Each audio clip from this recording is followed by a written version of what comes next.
Hey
folks, what's up? Roland Martin here. We are live in New York City, where in just a few moments, the opening of the Jackie Robinson Museum will take place. We were here 5 years ago when they broke ground on this museum honoring the first African-American ball player to play in Major League Baseball. You know, y'all know I always say that the Negro Leagues was already the major leagues, but in terms of white Major League Baseball, he was the first player.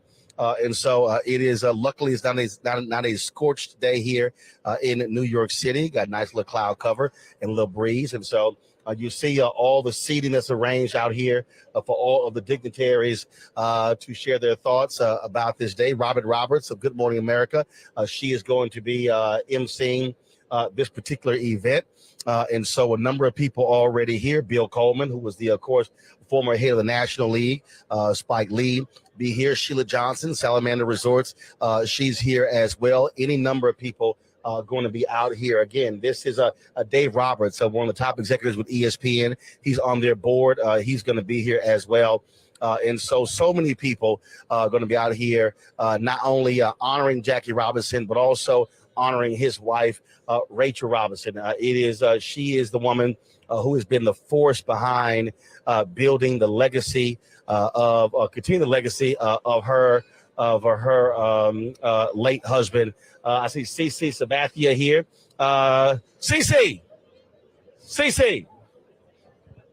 Sabathia is here. Of course, the New York Yankees great. He's here. What's up, Doc? How you doing, baby? Good. You all good? Yeah. Man, how you feel about this huge day? Oh, this is huge, man. This is awesome to be able to come here and have the museum opening. I haven't been through it yet, but I'm looking forward to it. Well, I saw your video on the inside. I got a little preview last night. Yeah, I'm looking forward to it. I haven't seen anything. So, it's just cool to be able to, have this moment for us. I don't think this is a baseball story. I think it's an American history story. So to be able to have this museum here in New York City, I think it's really, really cool. And one of the things you've been very vocal about how important this history is, how important black ball players are to this sport. Unfortunately, the numbers have dwindled a lot. And some people are like, hey, CC, why are you talking all that? But your deal is like, no. This is also our sport. Because I keep telling people the major league players were in the Negro leagues. It was just called a major league because the white folks had all the money. Yeah, for sure. I mean, I think that's the biggest thing is that people don't understand that the Negro Leagues wasn't like a backyard league. These were like, this is like the LeBron James and, Satchel Paige was flying around on a plane. What Dizzy Dean said, he said the best players were in the Negro League. Yeah, I mean, and I got a chance to spend a lot of time with Bob Feller, and him and Satchel Paige were really close, and he told me that the best players were in the Negro League. So, to be able to have this museum and have, everything that Jackie stood for, be here and be, immortalized is awesome for us. All right, man. Always good to see you, baby. Yes, sir. All right. Look at Slick. Oh, you know it. Come on now. You know it. Y'all, that's CC Sabathia, New York Yankees great. Again, someone who has been quite vocal. Again, as I said, about blacks in major leagues. I see a lot of people who are out here, a lot of baseball fans. Like I say, we were here when they broke ground on this 5 years ago. It was 5 years ago when they broke ground on this. And so it's absolutely phenomenal. Actually, what we got to do, Anthony, we just actually just raise the tripod. We just take it all the way up. That way we can shoot over the heads of folks who'll be walking through. So, folks, again, I'm sort of eyeing folks as they're coming out. So right behind us is a huge white tent. It's a huge white tent where the VIPs are gathered in here as they come out, before they come out. So the deal is here. The groundbreaking here is going to be from 10:30 to 11:45. Let me see if I can grab Howard Bryant. Come here, Deshaun. See that brother right there in the gray. In the gray jacket, in a red shirt, that's Howard Bryant. Bald head guy right there. Yeah, grab Howard, bring him here. So we got different. Mark Thompson, come here. So Mark Thompson, of course, is out here. I would make it plain. Mark, I see you rocking your 42 jersey. That's right. This is an historic day. Glad you're here. Glad we're all here to cover it. This has been Rachel Robinson's dream. And this is really one of the most important, if not the pinnacle of what she's achieved. The movie was great, but it always was a goal to build this museum. It was interesting, Roland. August 28th is a sacred day in our history. August 28th, 1945, Jackie Robinson signs his contract. August 28th, March on Washington, 63. August 28th, 2008, Barack Obama accepts the nomination. Yeah, August 28th. But I'm getting to that though for a reason. But August 28th, 1955, 8 years after Jackie Robinson broke through, was Emmett Till's martyrdom. Yep. But what's interesting that this museum is opening today, one day after what would have been Emmett Till's 81st birthday. There you go. So, the two were still connected, and obviously both were very, very important in our struggle for civil rights. So this is great. I'm looking forward to seeing the museum and celebrating it. And this probably will end up being, this other thing, I didn't think about this. This is the only civil rights museum in New York. Mm. There is no museum, because a lot of the museum is going to be dedicated to civil rights and to Jackie's civil rights legacy. So this is a great thing, brother. All right, Doc. Well, we'll definitely enjoy it. We'll see you in a little bit. Yes, sir. All right, man. All right. Howard. So, y'all, it is just, again, it's a whole lot that is happening out here. We are definitely enjoying it, seeing the people who are out here. As Mark Thompson said, this is indeed the legacy or the fulfillment of what Rachel Robinson wanted to do. Remember, Jackie Robinson died in 1972, 53 years old, had a heart attack. He had diabetes. He was ill for a number of years. The level of stress that existed, the toll that it took on his body was significant. He had finished his book right before he passed away, and it was published after he died. And since his death in 72, 50 years ago, I mean, Rachel Robinson has been leading this. As I said on last night's show, in many ways, Rachel Robinson has carried the legacy of Jackie Robinson the same way Coretta Scott King carried the legacy of Reverend Dr. Martin Luther King Jr. Without her, you don't have a national holiday. Without her, you don't have all of these different dedications and schools and streets named after him. And so in many ways, Rachel Robinson has been that driving force to keep the legacy of her husband alive. And so now what you have here with this museum opening here in New York, like I say, it took 5 years. COVID delayed this for a couple of years. The amount of money that they raised as well. All of those different things were actually happening. And so this has been a labor of love. We told you yesterday they had, of course, the grand opening, if you will, some of the grand opening. You had the Jackie Robinson Foundation that was actually, of course, on the inside is actually on the second floor. This museum, y'all, is unbelievable. So here's what's going to happen. We're going to be covering this again from 10:30 to 11:45 here. Then we'll stop our stream, and then we're actually then going to go inside, and then we'll be doing a live stream from in there, doing interviews with a lot of these dignitaries who are here, these luminaries, just getting their thoughts and reflections on this important day. So as you see, folks are filling in all these particular seats here. And like I said, so right now it's 10:31. So this program should be starting fairly soon. And so we're looking forward to that. Again, I'm looking at all the different people who are here, who are arriving.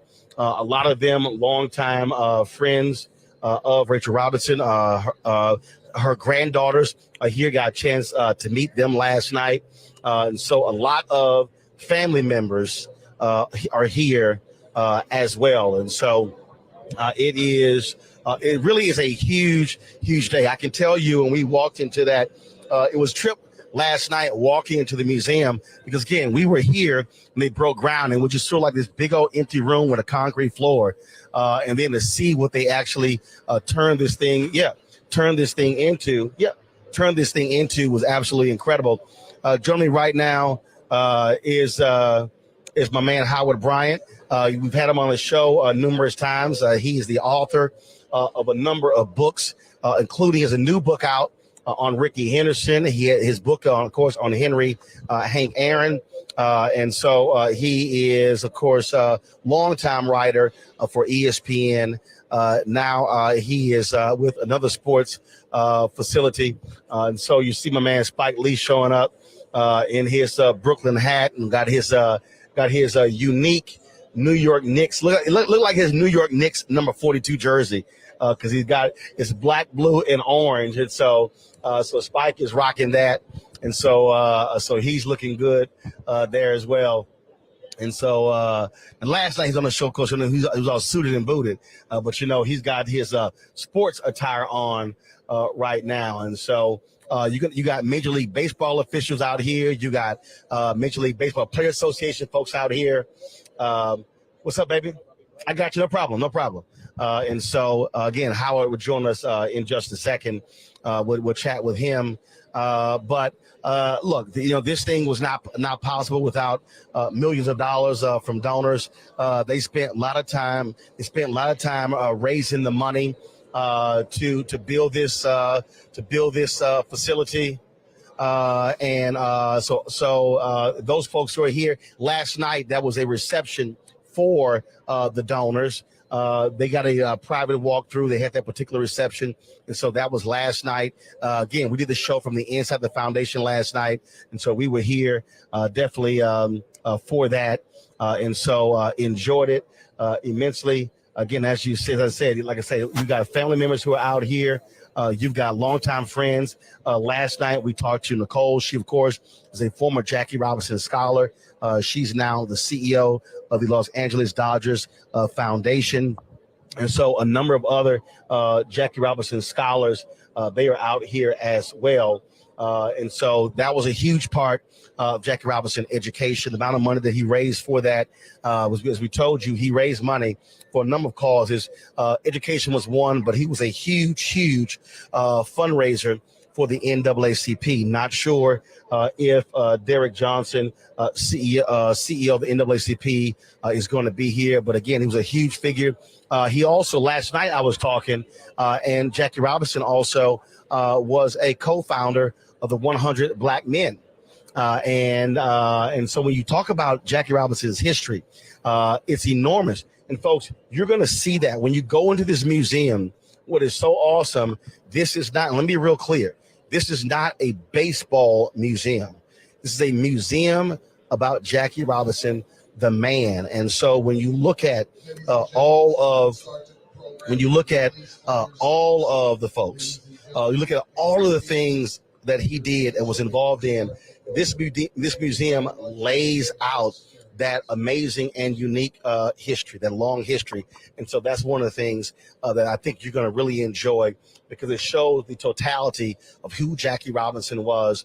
Again, his civil rights work, his political work, his economic work, of course, obviously what he did with baseball, UCLA, of course, again, just storied athletic career as a football player, basketball player, track and field star, as well as baseball. And that's what's amazing. He was a 4-sport star at UCLA. Baseball was actually his 4th sport.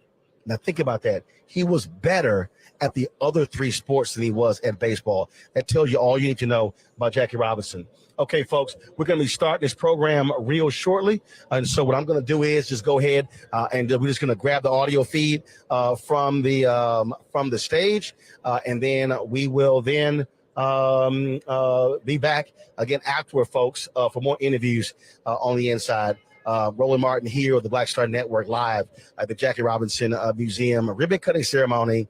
And let's go live to the podium.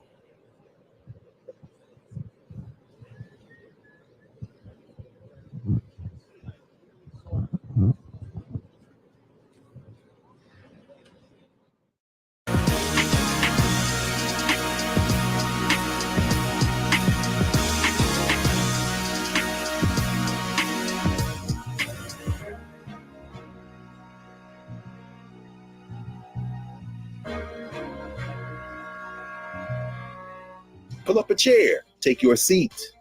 The Black Tape with me, Dr. Greg Carr, here on the Black Star Network. Every week, we'll take a deeper dive into the world we're living in. Join the conversation only on the Black Star Network. We're all impacted by the culture, whether we know it or not. From politics to music and entertainment, it's a huge part of our lives, and we're going to talk about it every day right here on The Culture with me, Faraji Muhammad, only on the Black Star Network.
Jackie Robinson Foundation is pleased to introduce this morning's MC. Good Morning America's anchor, Miss Robin Roberts. Miss Roberts is an outstanding athlete and trailblazer in her own right. She is the daughter of a Tuskegee Airman and a past member of the Jackie Robinson Foundation's Board of Directors. Ladies and gentlemen, please, let's give a great round of applause for Mrs. Robin Roberts. Thank you. Thank you so much. Good morning, New York. I already said good morning, America, so good morning, New York.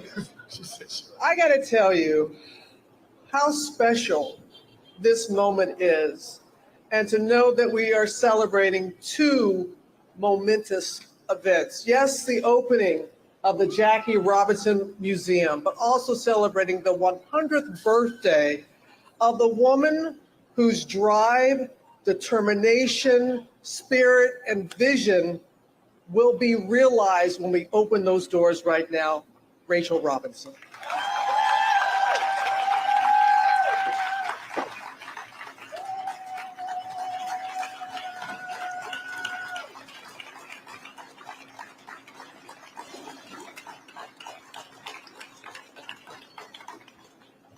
From the start, Mrs. Robinson envisioned a museum that was much more than a remembrance of her husband's, yes, baseball Hall of Fame career. Her dream was a museum that would be a celebration of an American hero whose actions opened the floodgates to the modern civil rights movement. The Jackie Robinson Museum will be New York's epicenter for bringing Black history forward into the present. It will serve as a venue for vibrant dialogue on critical social issues, a beacon of hope, which we always are in need of. Against the backdrop of U.S. history, from his birth in 1919 to today, the mission of the museum will be to educate, inspire, and to challenge.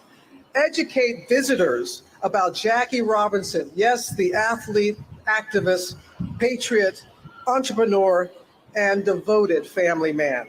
Inspire those interested in the history of social change and the prescription for greater progress.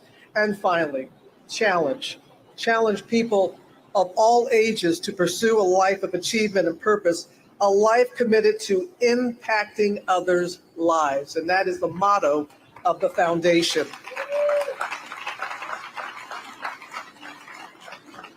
But I want you to know, make no mistake about it, with over 450 priceless artifacts collected by family and friends, 40,000 historical images, more than 450 hours of amazing video footage, and the voices of dozens of cultural icons and social leaders, this museum behind us will always be an entertaining experience enhanced by advanced capabilities that will captivate visitors of all ages. And now to learn more, I gotta say, this is a beautiful audience. I just have to look, Billie Jean King, Spike Lee, Oh my goodness. I'm just telling you, and it's all about being here to celebrate. And I want a woman to come up here who has been such the cornerstone of why we are able to open these doors.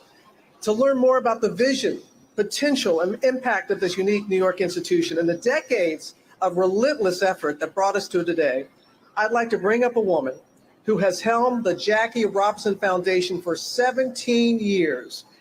17 years.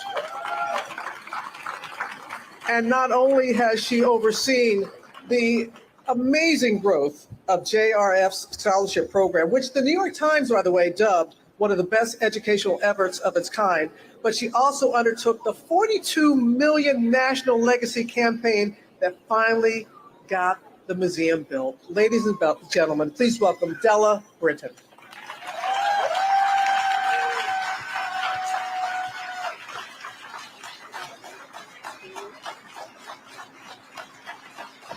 Oh boy, oh boy.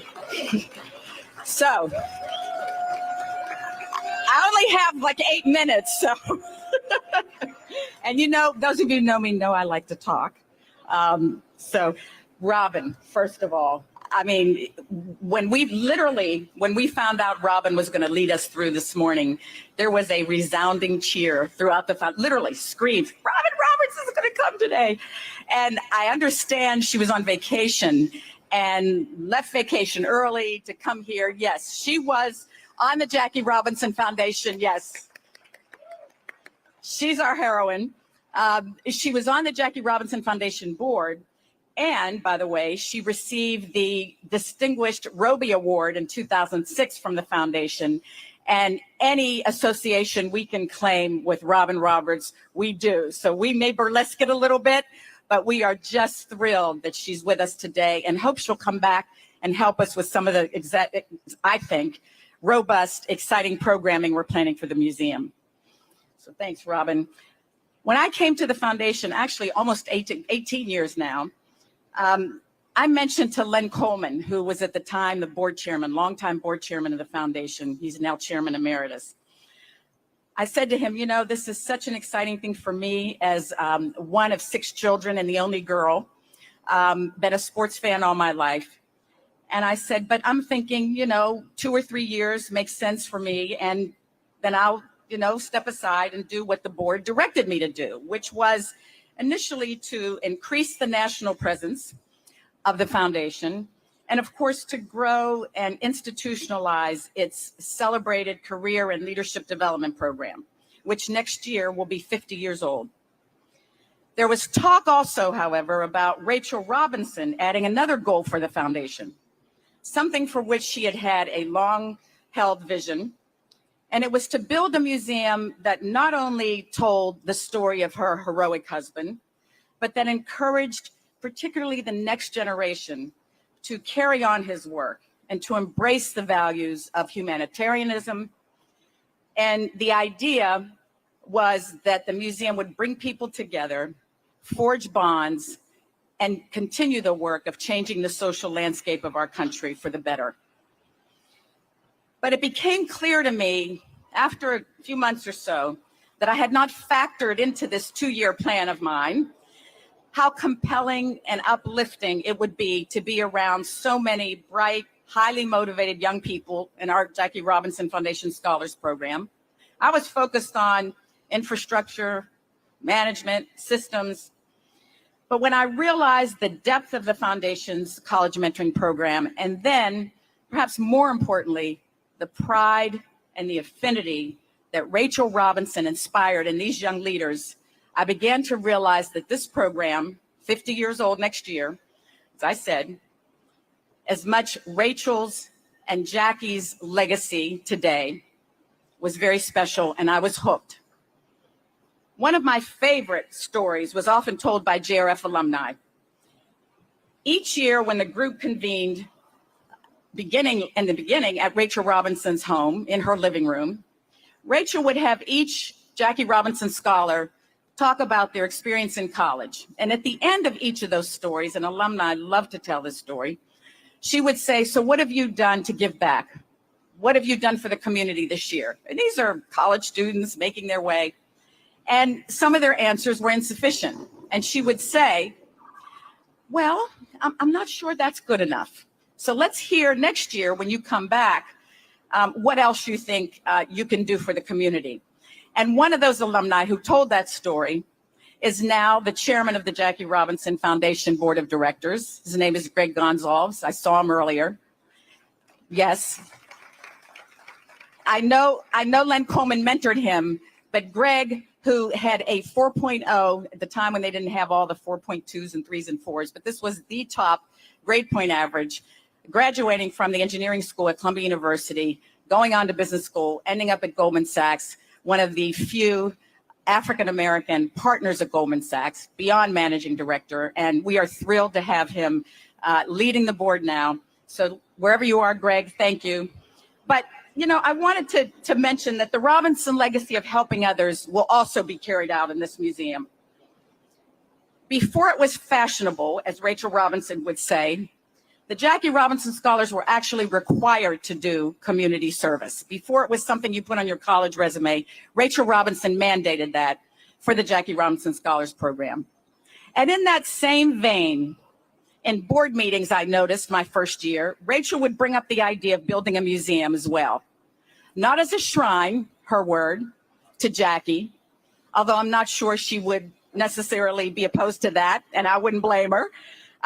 But she wanted to instill hope and motivation in visitors around the impact that one person could have. And I again felt the magic of Rachel Robinson in this other vision of hers. And I asked Marty Edelman, who is the only other founding director of the Jackie Robinson Foundation, who was with her in 1973 when Rachel devised the plan to start the Jackie Robinson Foundation. I said, you know, Marty, I think she really means for this museum to happen, don't you? He said, yeah, I think she does. And as daunting as it sounded in this very competitive nonprofit environment with so many righteous causes before us, the good news was that I knew we had the nucleus of a staff with Rachel at our backs that could actually get this museum done. And that nucleus is rooted in one very special person who for 25 years was the rudder of this organization. And I want to give her her moment because I could not, would not, there's no way, and even I should not have tried to do this project without her. So that's all the kudos I deserve. But she is a woman with so many talents and skills and unfathomable organizational wisdom and expertise. Creativity. She's the foundation's chief operating officer, the best partner in crime Wood could have.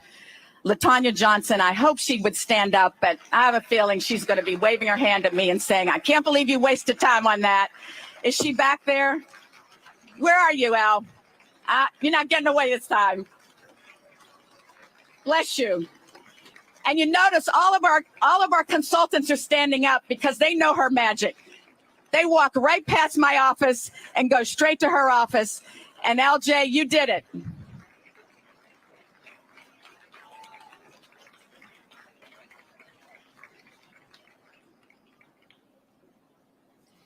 So at one point, when we were struggling to find the right person to curate this museum, and we looked long and hard, Lonnie Bunch, whom you all know is the president, well, the secretary of the Smithsonian Institution, said, Della, there's not a deep bench for people, the demographic you're looking for in the museum world. You're going to have to be creative. You're going to have to think outside of the perennial box.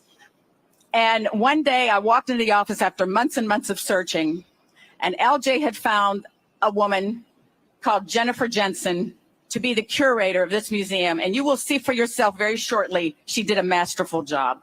Jen, thank you. Kudos to you. And of course, this was a group effort, absolutely, with our very small, dedicated, hardworking staff, the likes of Stephen Lynch, our development director, Samantha Gibson's incredible work in programming. For a year and a half, Samantha has been doing, and her team have been going around to the tri-state area to public schools, private schools, and holding wonderful teaching sessions around Jackie Robinson and Rachel Robinson. And we will continue to do that work. And then I want to recognize a gentleman whom I went to law school with, who when I approached him as we were looking for leadership for the museum, said, I'm here, whatever you need. He is the distinguished emeritus professor, and he doesn't look that old, but I guess it makes him sound, more older and more distinguished, of the Wharton School. He's actually the founder and the 30-year shepherd of the Wharton School Sports Business Initiative. He also, by the way, with a degree in African-American in Africana Studies, he was recruited to go to ASU, to Arizona State University, to do the same thing he did at the Wharton School there, which he successfully did.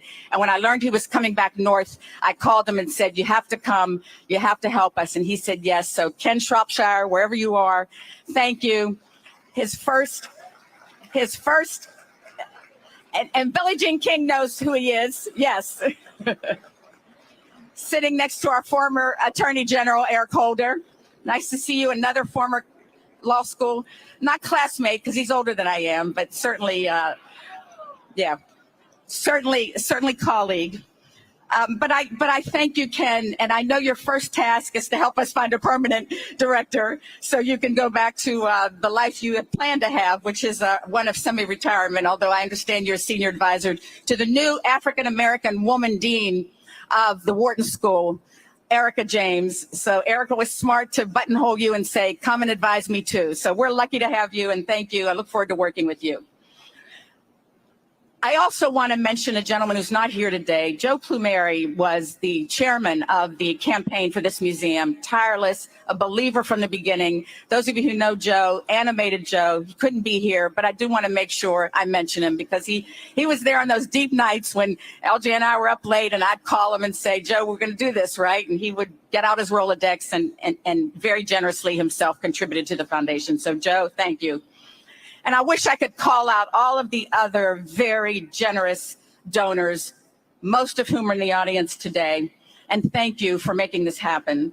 I urge you to, whether you gave or not, look at the donor board as you walk into the museum to your immediate left, and you'll see those people who really were indispensable for this project. And of course, I see Tony Clark here. I see CC Sabathia from the Players Association, as well as from the Commissioner's Office. Thank you for being here. Fred Wilpon, gosh, I mean, it's we have a real star-studded cast in baseball here. But finally, I want to mention the crew of consultants who, led by the incredible, venerable firm of Gensler Architects. We actually, you'll see on the donor board as well, we actually use Gensler's exhibit team, not just the architectural team. They were incredible to work with. Thank you for putting up with LJ's, Jen's, and my neurosis, perfectionism maybe, and the other members of that force who really, really were not only indispensable, but great to work with. Structure Tone, you all know Structure Tone, construction company. A couple of them I see are here, their leadership. Zubakian, owner's rep, Zubakian represented us, general contractor on this project, if you will. Hadley Exhibits out of Buffalo, home also of our board members, company New Era, another sponsor of this museum. Cortina Productions, apparently the guru in the area of media and institutions like this. And Ideum, very interesting company, which you will see our pièce de résistance, so to speak, in the far sports gallery. Is this, I wish I could explain it. I'd need some technical person to do this, but it is an incredible structure that allows a depth of content. And so we are very much in touch with today's generation. The young people who have come to see it, our guinea pigs, have just been blown away by it. So let me stop there and just say that, yes, we hope this museum is a place that continues Jackie's and Rachel's legacy and vision of pushing the envelope, of forcing us to deal with what I believe is the most difficult social issue of our time. And I think I have a lot of agreement here. And that is the issue of race relations. We're going to call it out. We're going to go to the edges. We're going to make it a safe space, as young people would say, to talk about race, to do it in an honest way, to do it from a position of goodwill, to do it, beginning with the facts of what's happening.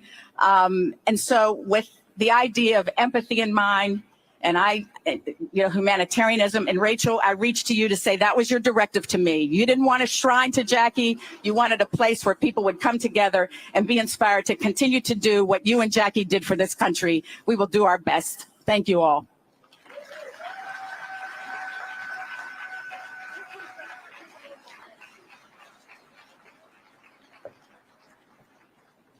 Thank you so much, Della. As my mama used to say, you can't put a limit on gratitude, and it's wonderful. It's wonderful to give those who have contributed so much, and there's no denying your drive, Della, has really helped make this vision a reality.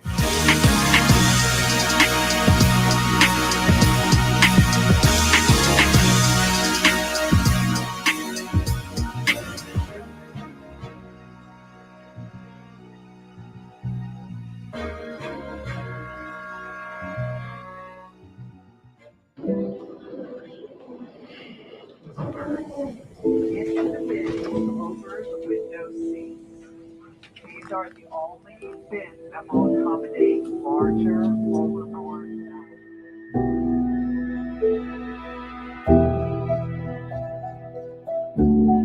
They put 10 in here? 10, and you don't come out till you die. And you eat every 10.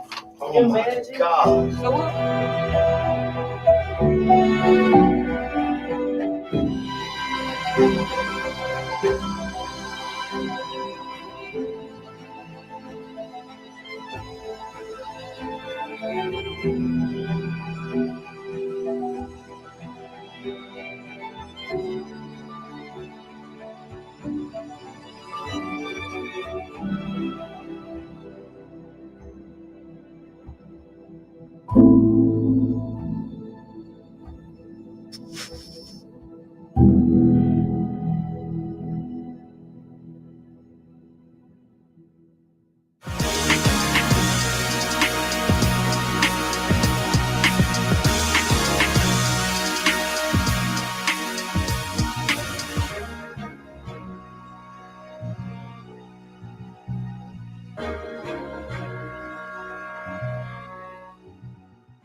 As the city's newest cultural destination, this museum will be the cornerstone of an exciting renaissance taking place here in Lower Manhattan. Its impact will be felt in all 5 boroughs and across the tri-state area. Here to represent the city of New York, which, by the way, contributed $2.6 million to this project, Brooklyn's own, the Honorable Mayor Eric Adams.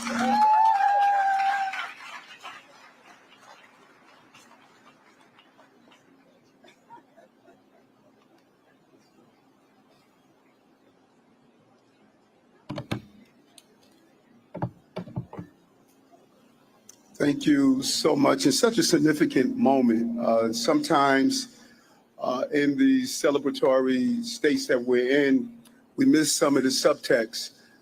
Yes, we know Jackie's glory, but sometimes we don't really dig into the crevices and acknowledge his stories. This moment is a moment that not only talk about his greatness on the field, but off the field. But it's also a story about a love affair. It's a story about a man and wife who partnered together and just really personified the experience of love and commitment.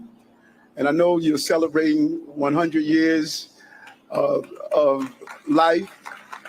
And throughout my entire life, both in public safety and not, when you used to do the concerts up in Connecticut, our team used to be up there to provide support. But when I was a police officer, I would pass by this space all the time. This was my area of patrol. And I would think about that number 42. And that number began the process of us reflecting on greatness. You could not find Spike Lee without wearing that 42 all the time, talking about Jackie. And Jackie meant so much to America in general, but specifically he meant so much to Black folks, and he meant so much to Black men.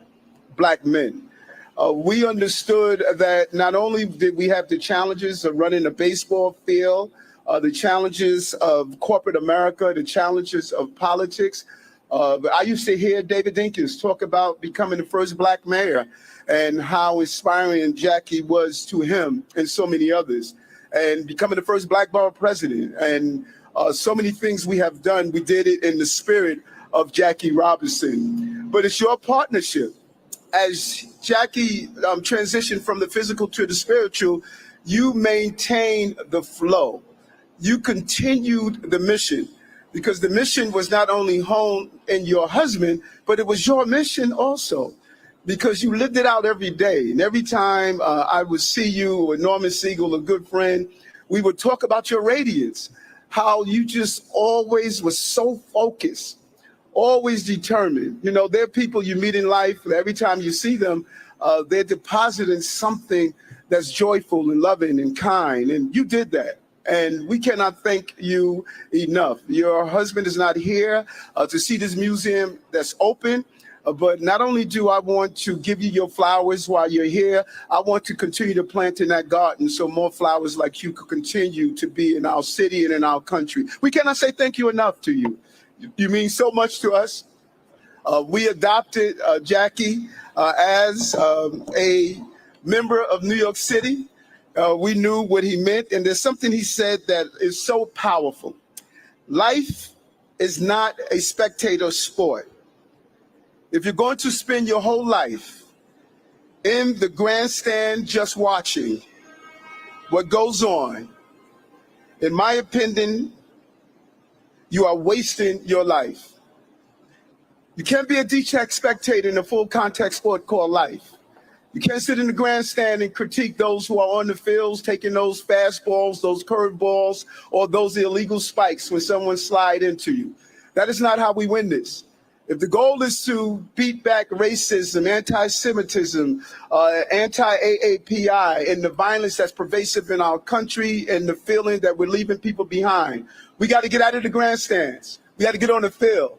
We have to be like Jackie and be bold enough, strong enough, and fearless enough to state real champions are on the field. We have to be like Rachel Robinson and her entire family that states we can win this together if we all come together. Let me tell you something as I read this proclamation. There's something great about this country, and Jackie Robinson is representative of that. Listen, there's nowhere on the globe where dream is attached to our name or our country's name. There's not a German dream. It's not a French dream. It's not a Polish dream. But darn it, there's an American dream. And this man and wife took that dream and forced America and baseball to say you're not going to be a dream on a piece of paper, you're going to be a dream in life. We are greater because of number 42. And because he had an amazing wife that understood that dream and vision. Thank you so much on behalf of New Yorkers. Whereas Jackie unforgettable debut in the MLB ended more than 60 years of segregation in the MLB and transformed our nation's views on racial division and equality. Off the field and post-retirement, he was heavily involved in politics and the civil rights movement, advocating for social and political change, serving on the board of the NAACP, and calling for greater minority representation in baseball's coaching, management, and central office personnel. As New Yorkers, we owe an enormous debt of gratitude to Jackie, whose legacy lives on through the enduring impact he made in sports, business, and media. And through the Jackie Robinson's Foundation, commitment to supporting and empowering young people. Today, 75 years after Jackie broke the color barrier in our great city, I am immensely proud to honor his life, his wife, and his achievements, and join in celebrating the grand opening of Tribeca's Jackie Robinson Museum. I, Eric Adams, Mayor of the City of New York. Thank you very much.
so much.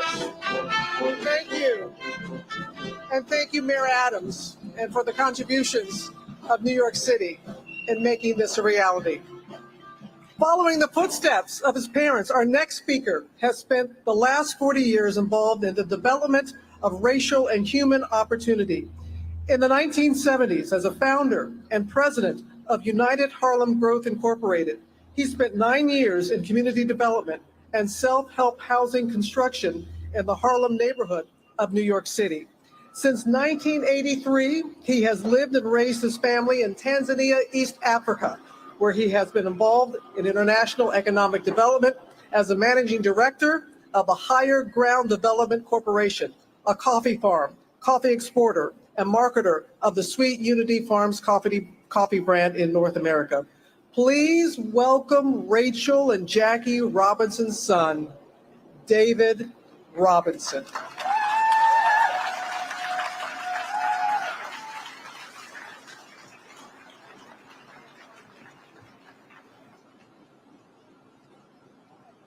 Thank you very much. It is truly a great day and truly a great honor.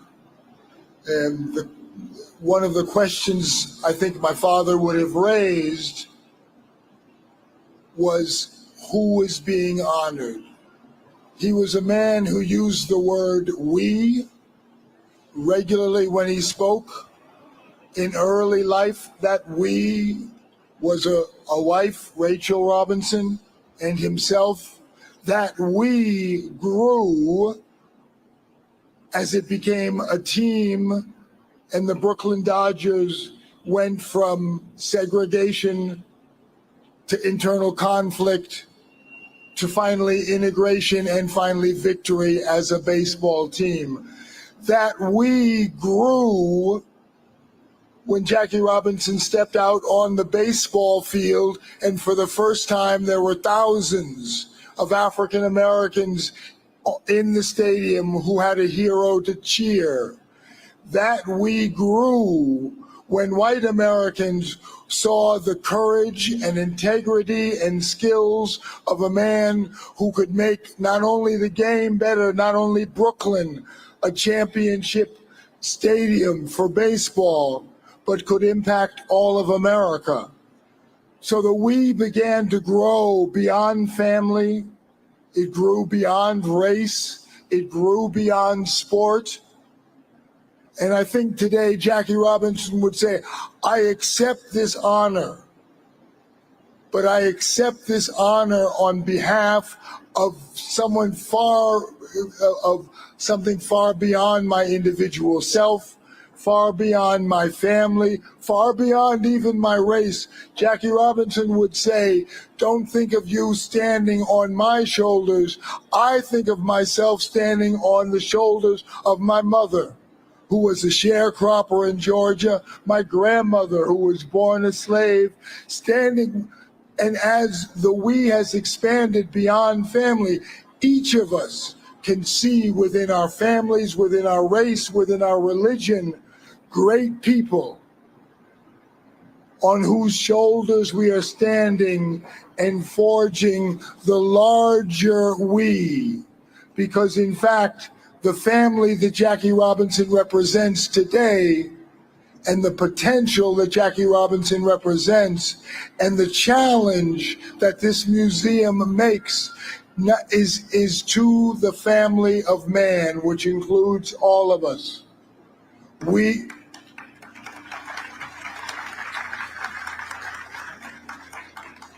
So I thank you. I know Jackie Robinson would thank you.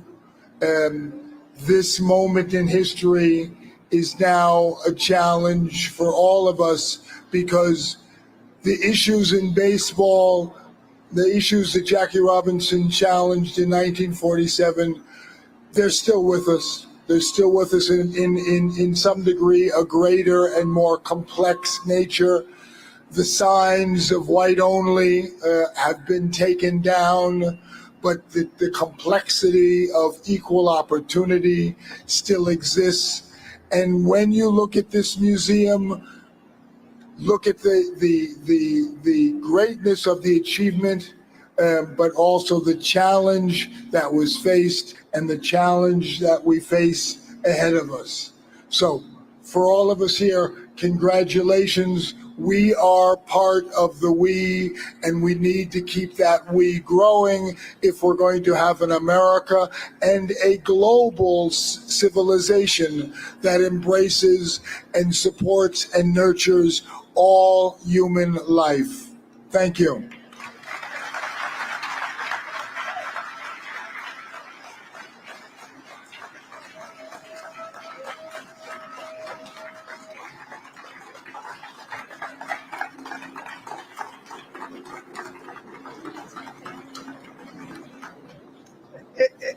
It's so wonderful when David, when you sat down, how your mama reached for you, as only a mama can, and said, wonderful, wonderful son. You're there with your sister Sharon. With members of the Robinson family, please stand so we can recognize you. The grandchildren, all the members of the Robinson family, I know how proud you all are, and rightfully so. Beautiful. So beautiful. And now it is time, it is on. To do the honors, Rachel Robinson will cut the ribbon officially opening the Jackie Robinson Museum, the culmination of a multi-decade dream. Please welcome the founder, the guiding light, and the soul of the Jackie Robinson Foundation and the Jackie Robinson Museum, Rachel Robinson.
was bugging off it because I was like, I had it.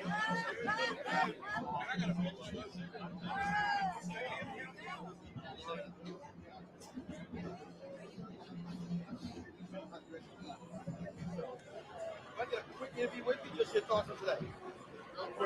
Yep, I just, let's see here. The day is finally here. 1 second. The day is finally here. I've been waiting for this day for a long time. And so happy for Rachel. Just turned 100 a few days ago, and she's here to celebrate the cut with the ribbon. But it's about equality. It's about racism. It's about all these things that as the younger generations have got to learn about Jackie's legacy and all he did. And Jackie was a real hero in our family in the 50s. You know, my dad who played basketball against him. He went to Long Beach City, and Jackie went to Pasadena City. So I've known about Jackie Robinson my whole life, and he's always a hero in our home and what he represented and how he did it. I have no idea. Putting up the racism, the slurs, just how horrible humans can be to each other, and he just hung in there every day. He messed us. I just can't believe how he got through this, but he did, and he's such a great example and such a hero to all of us, everyone. And I know we're fighting racism, but I can tell you a lot of white people, including me, loved him, love what he stands for, and continue to appreciate the kids who are getting the scholarships. I think that's really important, and his legacy will truly live on with Rachel's idea of having the Jackie Robinson Museum. All right, there we go. Thanks, guys. We'll just get a quick photo of you. Sure. There we go.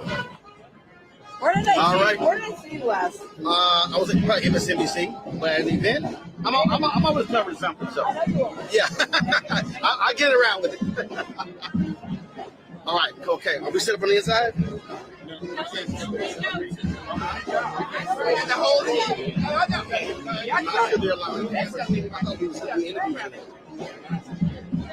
Well, we got to do interviews with history. We got to get Eric Langer. Glad we got her.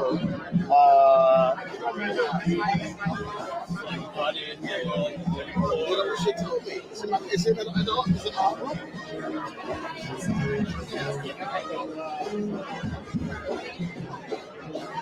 I want to grab Eric Holt. I want to grab Howard Bryan.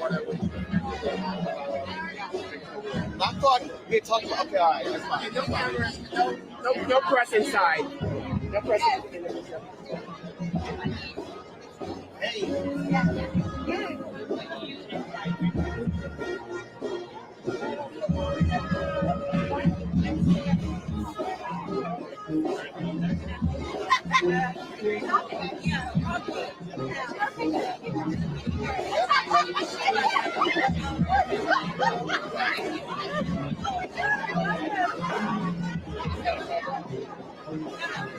This is my media hero.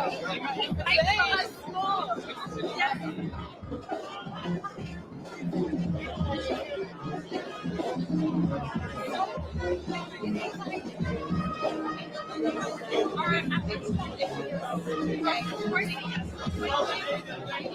Thank you. Thank you. I saw you yesterday. Oliver, Mashaka, your family sends his regards to you from Kenya. I appreciate it. Yeah, you should be rolling on that. Come on, over here. I'm like, Just go around this way. I'm gonna get you all hot. What y'all have that song? Is that Waldo?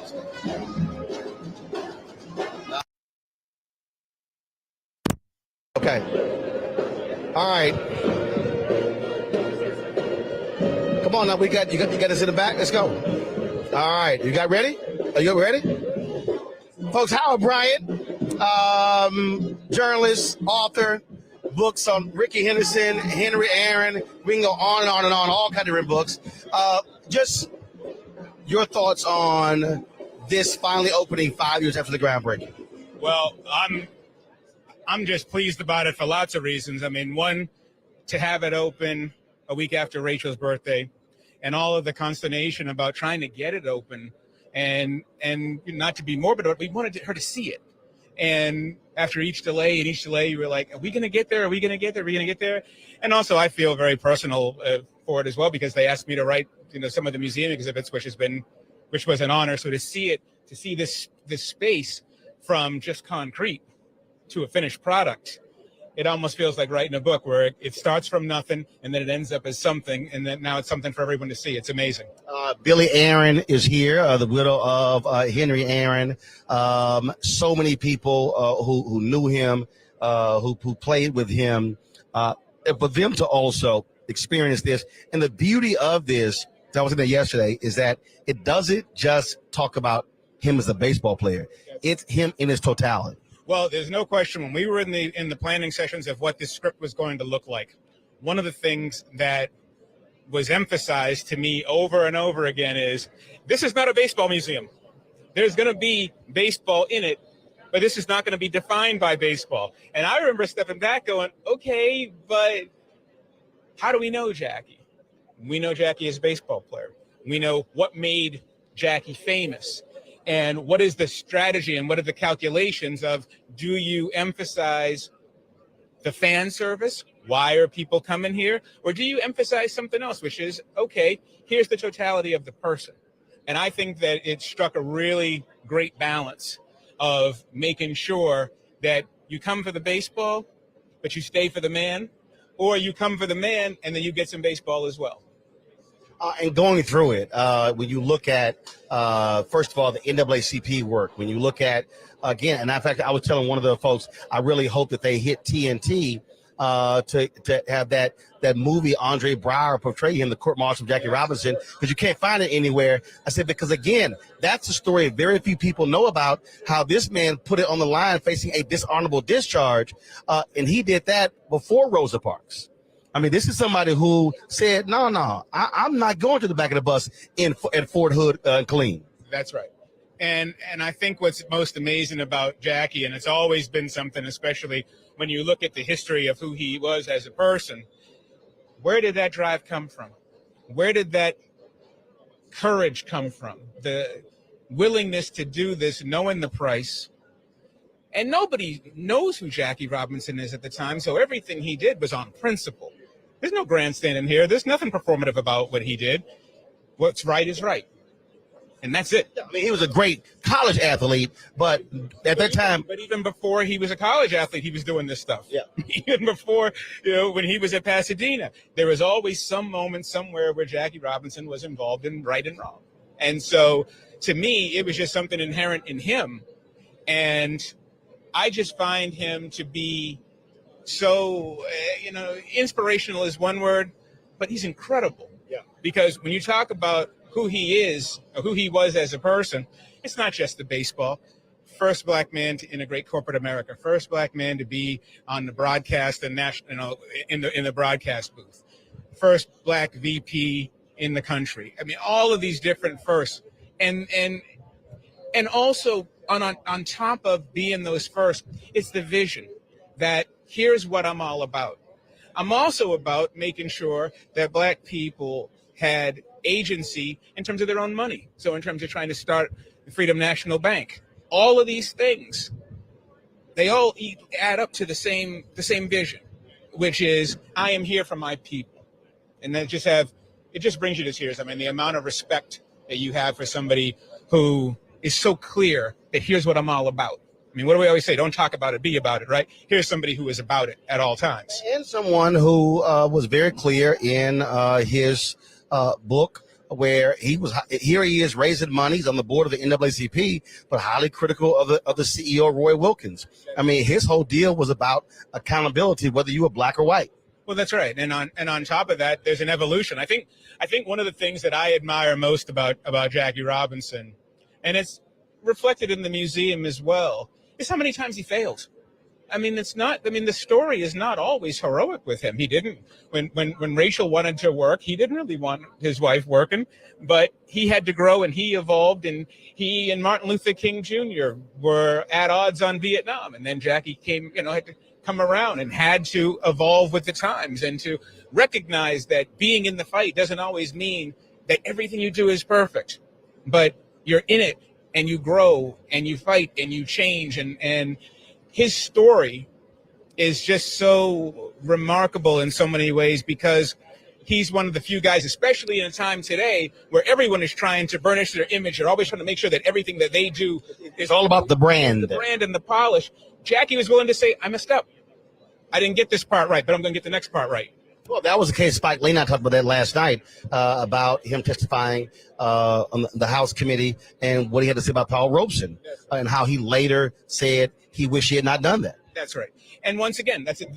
Robeson Robinson, July 18th, 1949, is one of these seminal moments in Black history, because once again, you are brought to witness in service, not of your own people, but in service of white people.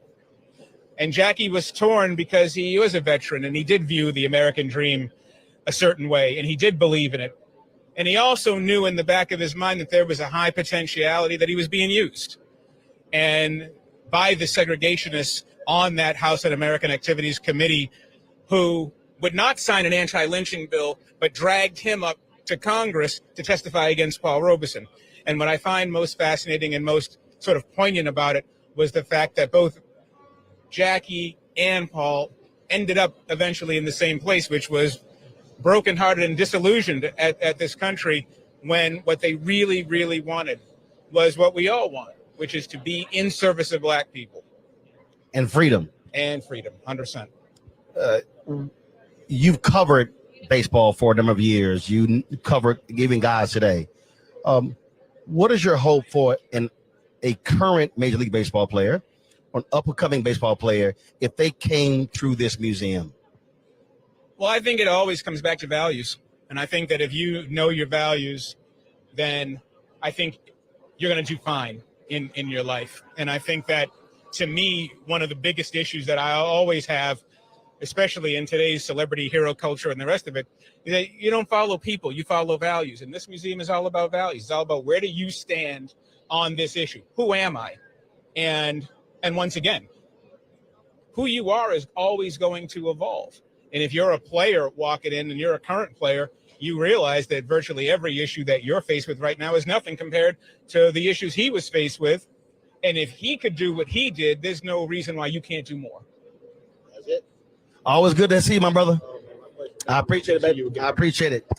Folks, Howard Bryant, great conversation there. So they have the tour there, folks, and they have the tour. And so what's happening right now is cameras not allowed in it, but we're going to do some interviews. We'll have those later on Roland Martin Unfiltered at 6 p.m. Eastern. So look forward to that. So, folks, until then, we hope you appreciate this live broadcast, and then we will have more later, again, on Roland Martin Unfiltered right here on the Black Star Network. And this is why we do what we do. Please support us in what we do, folks, by joining our Bring the Funk fan club. Your dollars make it possible to do things like this here. And I'm not sure any other Black-owned media is here, but we are here. This is why we do what we do.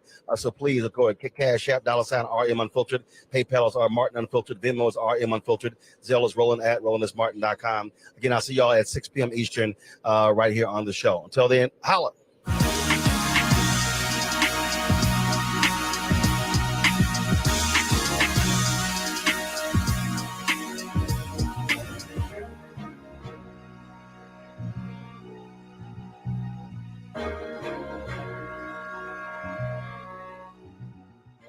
Folks, Black Star Network is here. Hold no punches. I'm real revolutionary right now. Support this man, Black Media. He makes sure that our stories are told. Thank you for being the voice of Black America, Roland. I love y'all. All momentum we have now, we have to keep this going. The video looks phenomenal. See, there's a difference between Black Star Network and Black-owned media and something like CNN. You can't be Black-owned media and be scared. It's time to be smart. Bring your eyeballs home. You dig?